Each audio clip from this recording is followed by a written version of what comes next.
to the young men and women of our nation.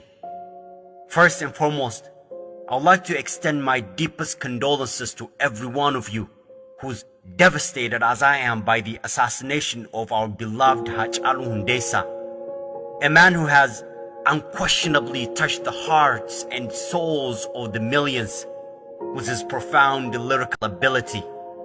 For us, Hachalu wasn't just a musician, he was a musical revolutionist. Kaadhimamaan pirezidaantummaa paartii Dimookiraatotaa Joo Baayidaniif kaadhimamtuun ittaantuu isaanii Senatar Kamaalaa Haaris roobii har'aa yeroo jalqabaaf waliin ta'uudhaan akka gareetti dorgommii pirezidaanti Doonaald Tiraampiif ittaanaa pirezidaanti Maayik Peens waliin baatii sadaasaa keessa geggeessan beeksisuuf uummatatti dhiyaachuuf jiru. Gabaasaa guutuu soraa dhiyeessa. Ganna tokkoon duratti paartii Dimookiraat keessa nam 20tti pirezidaantii Ameerikaa ta'uu fi dorgommiif walitti baafate. Walum buusa dhufetti tokkochi sun ijaarsi ganni 77ti.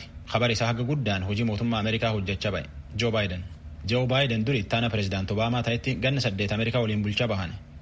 Ammisaaf pirezidaanti Tiraampitti hojii pirezidaantummaa tanirratti wal dorgomuuf wal tafe. Joo Baayiden nam hojii tanirrattis qarqaar filate. Nam duriis waliin dorgommaa bayeetiin eegee jala hafe dubartii gurraatti Kamaalaa Haaris ittaantu pirezidaantii tolfateetiin waliin dorgomuuf filateetiin qalee addunyaatti himate. Joo Baayiden hojii tanaaf hawwan hedduu wal dorgomsiifachaa ba'e. Haaris dubartii gurraatti hojii akkanaatiif filan taqaraati. Hiddi dhalootisii Eeshiyaa gam kibbaati. Kamaalaa Haaris waa'il tolfadheetiin waliin dorgomuu fi ulfinni guddaan filadhee jedheetiin isanitti hima. Qabsooftuu an sodaan. Haadhiyyeessa warra uummata Ameerikaatiif hojjetu jajjaboo keessa nam tokko jedhetti Tiwiiterii irratti barreessa Joo Baayiden. Baayidanii fi Haaris durii hojii irratti waan hedduu wal beekan. Gaafa Haaris abbaa alangaa addaa godina Kaalifoorniyaa taatee hojjechaa baate. Ilmi Joo Baayiden Beewu Baayiden abbaa alangaa godina Delaware ta'eetiin hojjechaa ba'e. Ilmi isaatiif Haaris waan hedduu waliin hojjetan. Baankilee gugurdoo hojii gugurdoon himatan soda malee itti qabsaaniitiin haadhiyyeessaatii fi hiyyeeyyii hedduuf qabsaa ba'ani. Hojii isiitti gaafasillee gammada ammallee akkasiin nattaanteetiin pirezidaantii Ameerikaa taatu itti gammadee filadhee jedheetiin barreessi Tiwiiterii irratti Joo Baayiden. Kamaalaa Haaris warri pirezidaantii Ameerikaa ta'uu fi paartii Demokiraat keessa dorgomaa baay'eetiin eegee uf jala buusan keessa tokko. Gaaf pirezidaantummaaf dorgomaa baatu suniyyuu Joo Baayiden waan hedduun faarsiti. Joon nama balchaa nam bulchiinsirratti guddoo faarsan. Barjabaa Ameerikaan bulchaa jajjabaa barbaaddu kana keessatti namni Ameerikaaf ta'u isaa jetteettiin dhugaa himteef. Kamaalaa Haaris namgani 55ti Oakland Kaalifoorniyaa dhalatte. Abbaan Jameekaa haadha nammoo nama Indiiti. Yuunivarsiitii Kaalifoorniyaatti seeraan eebbifamte. San Firaansiskootti abbaa alangaa adda taateen hojjechaa baate. Godina Kaalifoorniyaatti paartii Demokiraat keessaa dorgomteetiin Senetar Ameerikaa taateetiin amma Waashingtan DC'tti hojjechuu jirti. Kongireesii Ameerikaa keessa jirti. Jalqabduul filannoo pirezidaantummaa Ameerikaa barana kanarratti akka dansaa mo'achaa dhufteetiin eegee ammoo dadhabdeetiin jalaa hafte. Gaafduul filannoo namuu wal qancarsaa wal jala wal buusuun isiillee qancarsanitti uf jala buusan. Tattanuma keessa immoo ittaantu pirezidaantii taateetiin dorgomuuf filatan. Joo Baayidanii fi Doonaald Tiraampitti wal tafa. Haaris Joo Baayiden hojiin qarqaarti. Ittaantu pirezidaantii taateefi. Miseensa mana maree Yuunaayitid Isteetsi kan ta'an Ilhaan Omar paartii Dimookiraatotaa bakka bu'uudhaan filannoo geggeessame mormituu isaanii qabeenyaa guddaa qaban injifatanii jiru. Kanneen Minisootaa keessaa sagalee kennan Omariin deggeruudhaan sagalee 158 yoo argatan mormituun isaanii Antoonii Meeltoon Miwaaks immoo sagalee 139 argatan. Ilhaan Omar filannoo baatii sadaasaa keessa geggeessamuuf marsaa kabiroof miseensummaa mana mareef dorgomanii injifatu jedhamee eegama. Dorgommii miseensota mana mareef geggeessame kabiroodhaan paartii Riippaabilikaanotaa irraa ka ta'an Misheel Fiishbaak filannoo miseensummaa mana maree ka paartii ofii kan injifatan yoo ta'u miseensa mana maree Dimookiraaticha Kooliin Peetroosaniin dorgomuuf jiru. Konyaa isaan irraa dorgoman deeggartoota pirezidaant Doonaald Tiraampi. Kutaa Joorjaa gama kibbaa keessaa filannoo paartii Riippaabilikaanotaa konyaa 14ffaaf Maarjoorii Taayilar Giriin kan mirga qawwee qabaachuun deeggarantu filatame. Giriin konyaa deeggartoonni Riippaabilikaanotaa keessatti heddummaatan keessatti akka injifatan ofitti amantaan dubbatanii turan. Wiskaansan keessaa immoo konyaa sadaffaaf kan dorgoman miseensi mana maree Dimookiraatichi Roon King filannoo bakka bu'ummaa paartii isaanii akka salphaatti injifataniiru. Filannoon biyyoolessaa pirezidaantummaa kan Ameerikaa sadaasa 3 geggeeffamuuf jira. Dimookiraatonni barcuma mana maree irra jireessa kan qaban yoo ta'u, Riippaabilikaanonni immoo barcuma sanatii dhuunfatanii jiru. Tujuba galateeffannaa waan hafedda barra. Akkuma onkololeessuun afaan ammallee hedduu ta'ee karaatti taa'ee rakkoo himachuu jira. Obsilleen haqa qabaa jechuu jira jaree kun. Beeruut Lebananitti namni hiriira mormiitiif karaatti taa'eetiin dhiphuu deeffachuu jira. Beeruut Lebanan lafa dhiyoo tana fooqeen asiidii itti gubee jedhan nama hedduu walirratti fixxitaan. warri hiriir jiru kun akka abbootii siyaasaa hojii irra buusan qofaa miti akka jara kanaayyuu waan warri balleesseef fafannisan dheekkamsaan gaafachuu jira. Warri Lebanon bulchiinsi isaanii asiidii amooniyem naayitirate dhiyootan biyyi isaaniitti nam fitisuun bulchiinsi adoobeehu akka dansaa qubu qabaachuu didee qorqorachuu didee nam balleessee jedhanii himachuu jiran.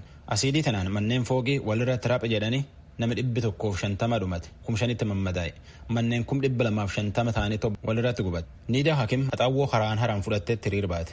Haxaawwoo sunitti ammoo funnootti keeyyattee deemteen. This is the broom that I've been using to clean up the houses and the streets of the people who lost everything. Haxaawwoo tan duri manneen namaatiin ara. Funnoon tun ammoo warra nu fixeeti warra dhumatu qofaa miti nuun jirrulleen hin jirru yaayyuu dhumannee jette. Hiriir mormii guyyaa dheengaddaatiin duubatti poolisiin warra dallaa paarlaamaa dhiyaatee jette gaazexaa fuuftee irra dhoorte. Sunillee nagum xiqqaa tokkoof dhaabe namni dallaa cabsetti waajjirri ministeera haajaa alaa biyyi sunii duudeetiin dallansuutti ba'e. Beeruutitti aduun gaariirraan buutee jennaani warri waa'ee poolisii qabu uleen namatti rakkata. Warri hiriir bahuun mootummaan dhugeeffatu akka dhaabbileen addunyaa waan mootummaan biyyi tana nama tolchuu jiruu fi waan nama dhiyoo tana labsuun dhumatee dhufeetiin qoraatti gaafachuu jiran. Izaar Laawuda namgani 21 akka abbootii siyaasaa nam fixan jedhe yookaan ammoo namijjeessan jedhe yookaan biyya baasan yookaan ammoo warrilleen waan namijjeeseef waan namijjeessu tolchan gaafachuu jira. They are not thinking about us. They are thinking about their own duties and their self, how to make money. Warri kun abbootii garaati horii tuulachuu malee dhiiddoo namaatu iyyuu hin qabu. Namni dhumachuu jira. Jari immoo haajaa iyyuu hin qabu jedha. Addunyaan Lebananii balaan guddaan itti dhuftana qarqaarsorii miliyoona hedduu walitti guuruuf jirti. Laftanatti ammoo warreen amma bulchi gumboo barate waan xiqqoolleen sifeeffatu jedhan. Horiin qarqaarsa guuran kun iyyuu dhadhuma ibiddi ta'uu danda'a jedhanii sodaatan. Pireezidaantii Waldaa Maccaaf Tuulamaa obbo Dirribii Damise torbaan darbe keessa warri mootummaa nagaa eegu manatti itti seeneetiin akka malee dhaanuu isaa himate. Koomishinii Poolisii Federaalaa waan kan qubiin qabu jedha. Biiroon Koominikeeshinii mootummaa naannoo Oromiyaa ammoo qulqulleeffachuu jira jedha. Naakor Malkaatti erge. Pireezidaantii Waldaa Gargaarsaa fi Misoomaa Maccaaf Tuulamaa obbo Dirribii Damusee torban darbee gaafa kamisaa jechuunis akka lakkoofsa Itoophiyaatti adoolessa 30 bara 2012 mana jireenyaa isaanii Burraayyuutti argamu keessatti halkaniin humnoota nageenyaa mootummaatiin reebamuu dubbatanii jiru. Haala galgala sana ture jedhan akkasitti ibsanii jiru. Ogeessi gaafa ja'a yookaan akka biyya kanaatti adoolessa 30 guyyaa kamisaa galgala sa'aatii 3 irratti dhufanii mana koo balbala dallaa sibiilaa sareebuu jalqabanii banaa nuun jedhanii suutumannee dukkana keessaan ilaallee hin sodaanne shiftaadha yookaan turreenyee maaliif kana bira mootummaan ibsa kenneera halkan yoo namni dhufee banaas niin jedhe poolisiin soo dhufe hamma bari'utti eegee ganama edda bari'eeti nama qabalee keessaa yookaan yaasa naannoo sanaa qabataniitu bantuu fi kan jedhu miidiyaa dhumti mootummaa kun dabarseera haaluma kanaanan banuu fi didee deddeebisanii deebi'u hammaan naanname poolisii ollaa kootii kanan bilbila isaa beekutu jira isatti bilbilee baay'ee na gargaarii rakkoo irra jira jennaan anis nan sodaadhaa baay'een gargaaru garuu poolisii humnan dabalataa nan bilbila jedhee inni bilbilee takka turee deebisee bilbilaaniif humna shiftaa miti federaalaa hin beekanaa humna keenyaa olii hin dhufnuu naan jedhanii egaa akkas ta'ee ofirratti hin banadheen didee utuma reebanii sa'aatii 3 hamma sa'aatii 5tti ilaalu sa'aatii 2 guutuu booda balballi koo inni atiriin sibiila cufaansaa biyya inni karaa gadi gadhiise. Yaa kana caalaan obsinuu boombii darban nagijii keessatti jedhanii ani jallaatti hirkadhee kanan dhaggeeffadha. Buna magaalaan jira. Mucaan tokko immoo karaa suuqii keessaa dhaggeeffata.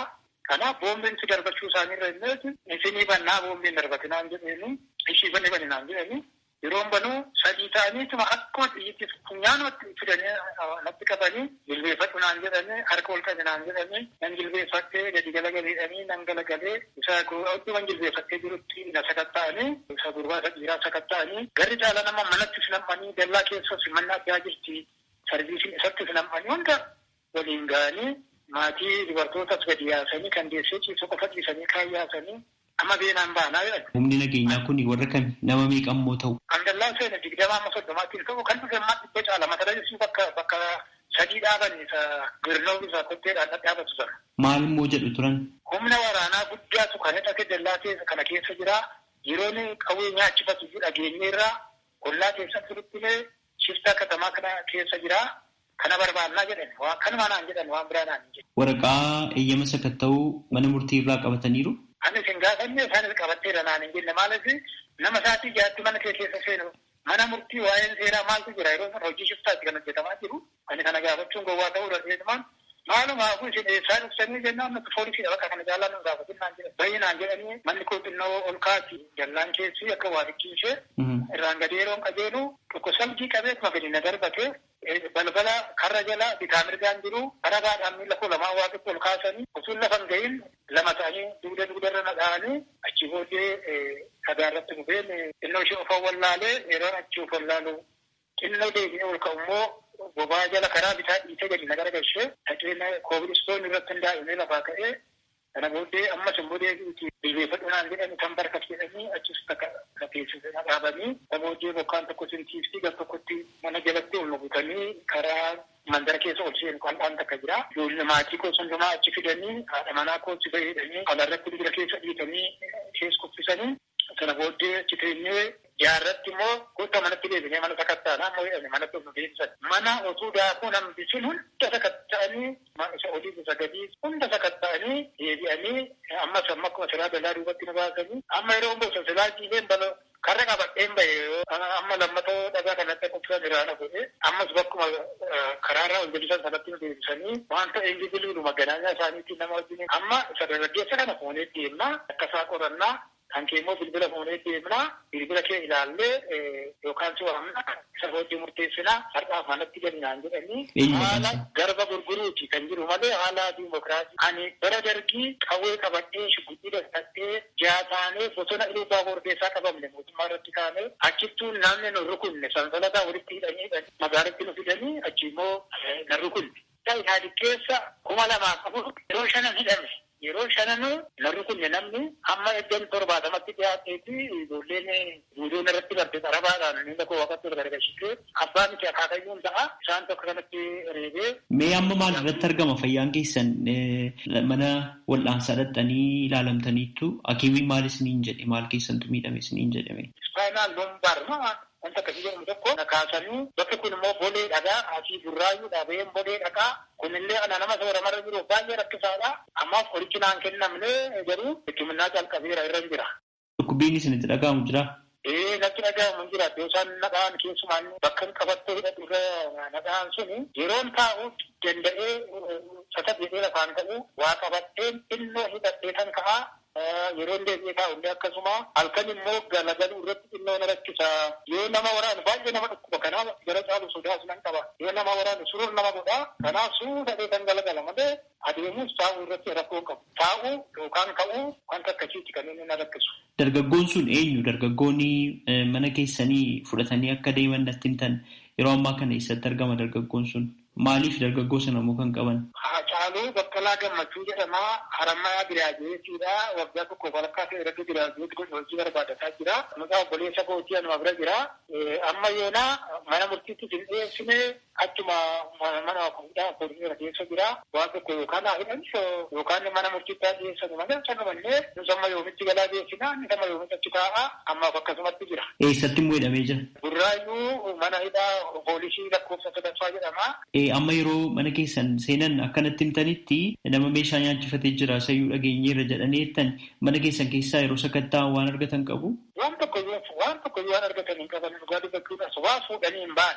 Caaluma fuudhanii deeman malee kana argannes hin jennee qodaa koo kana jalaan fuunee amma bara yaadii maxaafa koo waan dokumentii koo waan beekama. Konkolaataa hundatti fe'anii fuudhanii deemanii isaan kun garuu waa hundumaa inuma sakatta'an malee waa tokko iyyuu fuudhanii. Sababni humnoonni nageenyaa mootummaa gara mana keessanii dhufanii maaliif isinitti fakkaata? Ani aadaadhuma mootummaa Itoophiyaa natti fakkaata. Hamma yoonaa mootummaan biyya kana keessa bulchaa jiru Hayila Sillaaseen Haacaatuu laman jaallatu hin dararaa. Bara dargii keessa akkuma cufattee ture. Dargiin bara isaa cufaa ture. Isaanii fi waggaa tokko keessatti yeroo afur na hidhee na baasee qabeenya keenya laaffisiisuun hambisiin saamee.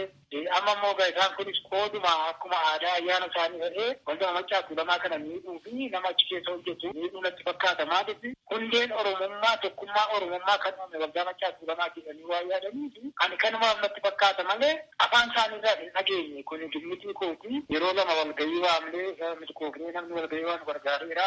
Ambootti immoo woorkishooppii injifannoo waldaa Maccaatii nama haa yaadannu jedhu kan namni 2,000 caalaa irratti qophaa'ee yuunivarsiitiin 14 itti qophaa'anii dhufanii humna waraatiin dhufanii nu roowwanii. Tarii xumurarratti wanta isin jechuu barbaadda yoo jiraate. Xumurarratti kana jechuu barbaadu tokkoffaa dargaggeessa qeerroon kaleessa yeroo durii jedhanii labsanii qeerroon haaluma akka sodaachisaatti isatti qeerroo xinnaa dhufe miti mana koo halkanii amma halkan walakkaatti biyya keessaa biyya alaatti bilbilanii na jajjabeessaa turanii ani nama du'ee ka'ee akkamitti awwaalamuudha. Uummata akka kanatti na wajjin dhaabate Waaqayyo kabaja isinii haa kennu. Tokkummaan Oromoo akkuma kana fuulduraa itti haa fufu isinii illee nan galateeffadha. Uummanni Oromoo jabaannee tokko taanee karaa nagaa qabsoofnee mirga keenya haa argannu jedha. Oromoo cimaa haa taanu, cimaan firan dhabu, cimaatti namni roorrisu. Kanaaf uummanni Oromoo wal faana haa dhaabannu jedha galatooma. Haala yaala isaanii ilaalchisuudhaan bakka itti yaalii taasifatan giddugaleessa yaalii dhuunfaa itti yaalaman itti bilbilee ragaa dhukkubsataa isaanii wajjin wal qabatu akka hin kennine hojjettuun kutaa odeeffannoo giddugaleessichaa kan raadiyoo sagalee Ameerikaatti bilbilaan himte. Hakiima obbo Dirribii Damusee argachuudhaaf yaaliin goonis hin milkoofne komii reebamuu akkasumas hidhamuu firee isaanii mana isaanii keessa jiraatu dargaggoo Hacaaluu Baqqalaa fi manni isaanii sakattaamuu ilaalchisee odeeffannoo dabalataa argachuudhaaf waan beekan yoo qabaatan mana jireenyaa isaanii Burraayyuutti argamutti halkan kamisa torban darbee kan argame humnoota poolisii federaalaati jedhamuun wal qabatee gara itti gaafatamaa kutaa sabquunnamtii Komishinii Poolisii Federaalaa obbo Jeelaan Abdiitti bilbilee turre. Dhimma kana wajjin wal qabatee odeeffannoon isaan qaqqabe akka hin jirre kan isaan dubbatan yoo kan adda baafatan ta'es nutti himuudhaaf qophii ta'uu dubbatanii jiru. Hoogganaan biiroo nageenyaaf bulchiinsaa naannoo Oromiyaa obbo Jibriil Mahammad komii dhiyaate irratti waan beekan akka hin qabne dubbatanii jiru. Hoogganaan itti aanaa biiroo dhimmoota kominikeeshinii mootummaa naannoo Oromiyaa obbo Daawud Muummees kaleessa dhimma kana adda baafatanii har'atti kan yaadanuuf kennan ta'uu dubbatan illee ammallee dhimma sana ilaalchisee waan qulqulleeffatan akka hin jirre kan isaan dubbatan. Itti gaafatamaa waajjira bulchiinsaaf nageenyaa magaalaa Burraayyuu obbo Dassaaleny Suyyuumitti bilbilee walgahiirra waan jiraniif boodarra akka bilbiluuf nutti himan yeroon boodarra bilbiluuf ammoo itti milkaa'uu hin dandeenye. Komiima reebamuu Pireezidaantii Waldaa Maccaaf Tuulamaa obbo Dirribii Damuseen wal qabatee ka'eef BBC sagantaa afaan Oromoo wajjin gaaffiif deebii taasisaniin dhimmicha quba hin qabu jedhan. Guyyaa guyyaan nageenya magaalittii akka qoratan dubbatanii gabaasni akkanaa akka isaan hin geenyes kan isaan himan. Humni nageenyaa osoo haala kanaan bobba'ee silaanan dhagaa ture jechuunis dubbatan obbo Dassaaleny kuni waan ta'uu danda'u mitiis jedhanii jiru. Iyyannaan akkanaa isaan bira kan hin geenye ta'uu dubbatanii yoo odeeffannichi dhugaa ta'es ni qorannaa jechuun deebii kennanii jiru. Waldaan wal gargaarsaa fi misoomaa Maccaaf Tuulamaa akka lakkoofsa Itoophiyaa bara 2004tti humnoota nageenya eegumsaa mootummaatiin cufamee kan ture yommuu ta'u akka lakkoofsa Itoophiyaa amajji bara 2011tti irra deebiin banamee misoomaaf tokkummaa uummata Oromoo irratti hojjechaa jira jechuun pireezidaantii waldichaa obbo Dirribii Damusee dubbatanii jiru. Dhimma kanaan wal qabatee deebii yoo arganne qabannee dhiyaachuudhaaf yaalla. Raadiyoo Sagalee Ameerikaaf Nakoor Malkaa Amboorraa. Ganna kana keessa lolaan bokkaa guddaa Somaalee gam kibbaatti roobe. Nam 650 caala baqachiise. Akka tokkummaan mootummootaa jedhetti bakka kanaan namni midhaan dhabeetiin rakkate. Dhukkubillee lafatti baafate. Namallee afaan vaayirasii koronaa buusee jedha. Liisaa Shilaayinitti erge nugusuun nutti. Akka aangoon jedhanitti waxabajjii darbeerraa eegaleen namoonni 150 ol sababa lolaatiin mana maleeyyii ta'aniiru hinumaa 23 ol torbeedhuma darbee itti dabalaman. Ogeeyyonni haala qilleensa naannoo akka tilmaamanitti yoo ta'e immoo rakkoon kun ammayyuu kan itti fufudha. Bokkaan cimaan ammallee ni jira, lolaanis akkasuma. Sun uummata dabalataa 100,000 hedduutti lakkaa'amu jireenya buqqaasee rakkoo hamaaf saaxiluuf jira. Dhaabbata dhimma koolugaltoota tokkummaa mootummootaatti oduu himaa kan ta'an Chaarlii Yaajlii akka jedhanitti namoonni qe'eef jireenya isaaniirraa buqqaan ammaan kana haala mijaa'aa hin taane keessatti bakka dhiphoo fi dhiyeessii bishaanii ga'aa hin jirre keessatti haala rakkisaan qubatanii jiru. Food is in short supply and many are going hungry, with rising malnutrition in children, leaving them at risk of starvation.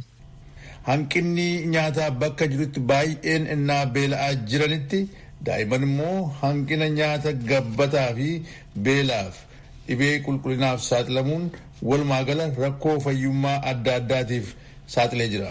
Dhibeen kunis uummata buqqee jiru gidduutti tamsa'aa adeema ture kan jedhan. Ammaaf tamsa'inni dhibee vaayirasii koronaa gabaafame hin jiru kan jedhan oduu himaan kun garuu haalli gara fuulduraatti mul'atu fokkisaa ta'uu tuqanii jiran.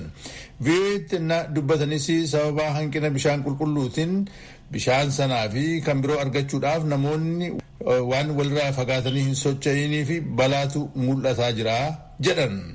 So conditions are ripe for transmission of viruses, including COVID-19, and this is exacerbated even further because in Kanaaf haalli jiru tamsa'ina vaayirasii COVID-19 dabalatee jechaadha mijataadha.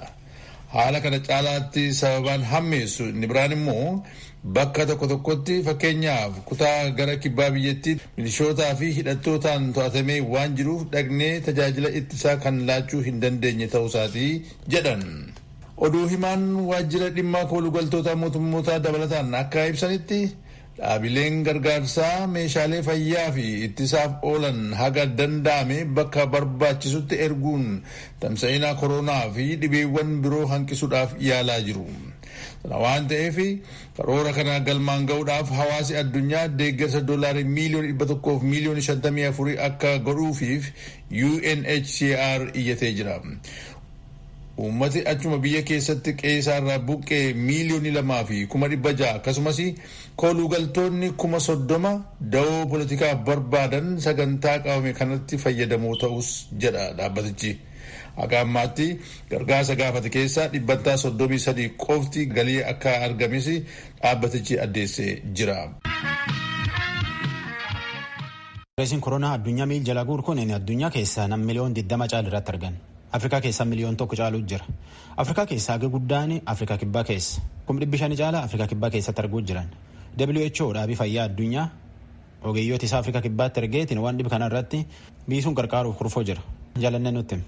Afrikaa keessatti namni vaayirasii koronaan qabame inni duraa ega galmeeffame baatii 5 booda weerarri vaayirasichaa addunyaa irratti geessisaa jiru 100 keessaa harki 5 qofaatu ardii Afrikaa keessa jira. Jaarmiyaa fayyaa addunyaa keessatti daayirektara Afrikaa akka ta'an Dr. Matshidize Mo'itti akka jedhanitti Afrikaa keessa lafa weerarni vaayirasii koronaatti ammaati kan akka Afrikaa kibbaaf ka biroo aangawoota yaaddessee jira. The realization is dawning strongly that we will have to live with this virus for some time. There are now almost 1 million reported cases. Yeroo hanga tokkoof vaayirasii kana waliin jiraachuuf akka jirru hubannaan jiru jabeessee agarsiisa. Afrikaa keessatti namoota dhukkuba COVID-19 qabaman miliyoona 1 akka jiran gabaafameera. 21,000 caalaan lubbuu ofii sababa vaayirasii kanaan dhabaniiru. Afrikaa keessatti dhukkubi COVID-19 caalaatti kan miidhe Afrikaa kibbaati. Addunyaa irratti immoo sadarkaa 5ffaarra jirti jedhan. Jaarmiyaa fayyaa addunyaa WHO'n ministirii eegumsa fayyaa Afrikaa kibbaa waliin michooma uumuudhaan hayyoota 40 caalaa kutaa sanarraa deeggarsa sadarkaa guutuu biyyaa fi ka sadarkaa kutaa akka kennaniif bobbaasee jira. Garuu jedhan rakkoo dhaqqabee inni dhugaa isa barame caaluu malaa yaaddoo jedhu jira. Sababiinsaas meeshaalee qorannoo ittiin gaggeessan dhabamuu fi rakkoolee kabiroonis ni jiraa jedhu. I'm often asked whether they reflect the true picture of the epidemic or not. One of the constant and concerning challenges in many African countries is a shortage. Weerarri kun waan dhugumaan geessisuutu gabaafame moo mitii jedhee yeroo hundaan gaafadha. Biyyoota Afrikaa hedduu keessatti rakkoo dhaabbataa fi yaaddessaan jiru. Namoota vaayirasii koronaan qabamanis ta'ee kan hin qabamne adda baasanii baruuf qorannaa gaggeessuuf hanqinni meeshaalee qorannoo ni jira. Gama kaaniin immoo Afrikaa keessatti biyyoonni qorannaa gaggeessan dabalaa faca'ina vaayirasichaa hanqisaa jiran kan akka Mauritius, Rwanda, Cape Verde fi Botswana jiru. Kanaaf gargaarsa tokkummaa mootummootaan biyyoonni meeshaa qorannoo fi kanneen biroo akka guuttatan gochaa jirraa jedhan. Ministeerri eegumsa fayyaa Afrikaa kibbaa Dr. Ziweli Makhize akka jedhanitti sochiin biyyattii keessaa torbanneen 9 cufamuun faca'inni vaayirasicha koronaa suuta akka jedhu godheera. Garuu of eeggannoo kana biyyattiin hin jajjabeessitu taanaan weerarri vaayirasii koronaa marsaan lammataa dhufuun waan hin oollee sodaa jedhu qabu. It is possible that instead of these lines going down, when we start opening up the movement of sochii kutaalee biyyattii keessaa fi dinagdee biyyattii banaa gochuun uummanni olii gadi socho'uun salphaa akka ta'uuf gochuudhaan lakkoofsi dhukkubsattootaa fi warra du'ee deebi'ee isa duraa caalaa hammeessuu malaa jedhan. Ruwaandaaf ministirii eegumsa fayyaa akka ta'an Dr. Daani'eel Gaameejii akka jedhanitti aangawoonni karoora guutuu biyyaaf baasaniin wal'aansi kennamaa ture haga ammaatti $73 miliyoona baasisee jira. Biyya xiqqoo taate Ruwaandaa keessatti haga ammaatti nama 2,104 vaayirasii koronaan qabamee jira. Biyyattii xiqqoo taatus aangawoonni atattamaan vaayirasicha mana keessaaf sadarkaa konyaarraa akkamitti to'atamuu akka danda'u hubatan jedhanii. We came to realize that at the beginning our response was driven by the central government. At the central.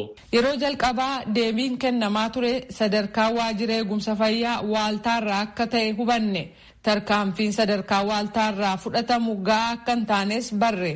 Akka naannootti dhukkuba COVID-19 kana hordofuu jalqabnee jedhan. Addunyaa irratti namoota vaayirasii koronaan qabaman keessaa irri jirees United States keessatti kan argaman ta'uun gabaafameera. Jawaar Mohammed Forres waliin hidha abbaan seeraa dubbiteen ilaaluu jiru karaa qajeelaan nu ilaaluutti hin jiru jedhaniitiin akka abbaan seeraa haaraa jijjiiraniif gaafatan. Tsahaay Daamtooti nu erge. Obbo Jawaar Mohammed dabalatee namoonni 14 galmee isaanii irratti waamaman hagayya 4 bara 2012 akka lakkoofsa Itoophiyaatti mana murtiitti dhiyaataniiru. Abbaan alangee qorannoo jalqabaa irratti ragaa dhageessuuf beellamee ture shakkamtoota kanarratti jiran abukaatoo fi gorsaan seeraa namoota kanneenii obbo Tulii Baayisaa. Ragaa abbaa alangaa nama 15 qorannaa duraa irratti dhaga'uudhaaf ture. Nama 15 keessaa namni 10 dhaddacha ifaatti akka rageessan namni 5 ammoo eenyummaan isaanii otoo hin himamiin goroo duubatti yookaan haala shakkamtoonni fi abukaatonni hin beekneen duuba ta'anii akka isaan rageessaniif beellamamee ture. Guutummaa kanaan shakkamtoonni obbo Jawaar Mohammed faa namoonni 14 fi abukaatonni isaanii namoonni 11 dhaddachatti argamanii turanii. Haa ta'u malee otoo gara jecha ragaa fuudhutti hin seeniin shakkamtoonni kun iyyannaa qabna jedhanii iyyannaa har'a barreeffame kan fuula 7 qabu mana murtiitti dhiyeeffatanii jiru. Iyyannaan sunis kan jedhu abbaan seeraa dhaddacha kana gaggeessaa jiran dhimma kanarratti bilisa ta'anii ilaalaa jiranii gartummaa qabataniiti galmee keenya ilaalaa jiru waan ta'eef galmee keenya irraa ka'anii abbaan seeraa biraatiin akka bakka nu buufaman jedhanii gaafatanii jiru. Gorsaan seeraa fi abukaatoon obbo Jawaariif namoota galmee tokkorra isaan waliin jiranii akka ibsanitti shakkamtoonni kunneen dhimmoonni ijoo isaan iyyannoo isaanii keessatti tarreessan akkas jechuudhaan ibsaniiru. Innis maal inni abbaan seeraa kun gaafa duraa obbo Jawaar Mohammed dhaddachatti gaafa dhiyaatan abbaan seeraa kun bifa baga sin argattee baga naa dhufte haala jedhuun kolfa qoosaa fakkaatu natti kolfaniiru kan jedhudha. Inni biraan ammoo yeroo baay'ee mirga dhaga'amuu shakkamtoota ni daangessu. Sirriitti shakkamtoota kana yaada keenya hin fuudhanii yaada abukaatota keenyaas hin fichisiisanii hin dhaggeeffatanii gareeduma tokko qofa dhaga'anii ajaja kennu kan jedhudha. Inni biraan ammoo yaadaa fi falmii shakkamtoonni dhiyeessan fi kan qorattoonni dhiyeessan yeroo ilaalaa turanitti dhaddacha addaan kutanii namoota nuti hin beekne wajjin mari'ataniiti deebi'anii ajaja kennu.